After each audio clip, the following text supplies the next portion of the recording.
Hi guys! So for today's video is our 4th week of SIVAP. So, 4th week na. Sa totoo lang, hindi ko alam kung ano yung mararamdaman ko. Mixed emotion kasi siya eh. Mixed emotion kasi malungkot. Kasi patapos na yung SIVAP. Syempre, may nabuo kang friendship dun eh. Masaya kasi napagtagumpayan ko, hindi ako sumuko sa mga assignments, sa mga kailangan i-submit or gawin. So, mixed emotion siya.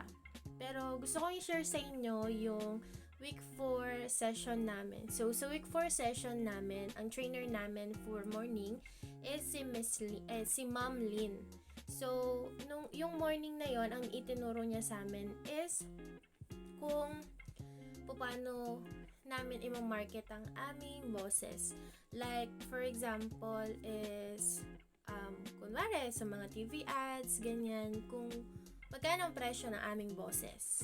Kumbaga, yon, straight to the point, na kung magkano ang magiging presyo namin sa aming boses, ano ang dapat namin iwasan, ano yung mga red flags and yellow flags pagdating sa mga companies na i-hire kami.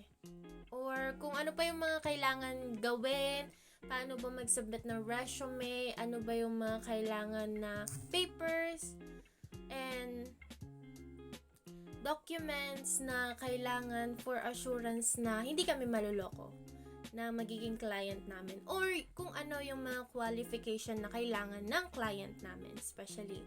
So, ayun, ang dami naming natutunan, marami kaming nalaman, especially sa pag-iingat, lalo na kalat-kalat ang mga scammer. So, kailangan namin matutunan yun kasi pag first time ka na voice artist, syempre, kailangan malaman kung nai-scam ka lang ba. Minsan kasi mag-offer sila sa inyo ng too good to be true, ng mga pangako-pangako, ganyan. Or minsan babaratin ka nila, ganon. So, marami siyang naturo sa amin, marami siyang na-share sa amin na very makaka-help sa amin in the future. So, sa hapon serye naman namin, dumating yung mga trainer, mga head trainer namin na nag-submit kasi kami ng output namin. Kami namili kung anong gusto naming i-submit para bibigyan nila ng feedback. So, nakakatuwa lang kasi nga, para sa akin, feedback is a gift. So, bibigyan ka nila ng feedback kung paano mo i-improve, anong kailangan mong ayusin, kailangan mong idagdag, at kung ano naman ng good sa performance na ginawa mo. So, ayun. So, bali, sobrang nakaka-inspired lang, at saka sobrang nakakatuwa lang kasi from nothing to something na may natutunan ako. So, lumilitaw din na meron ako natutunan. Kasi nagbibigay lang yon ng hiwatig na meron ako natutunan dun sa mga week 1, week 2, week 3 namin sa mga nasubmit kong project at sa feedback na binigay nila sa akin. So, ayun, hanggang sa kwentuhan, ganyan. Kasi week 4 na nga, 'di ba? So, it's a final countdown, sabi nga nila.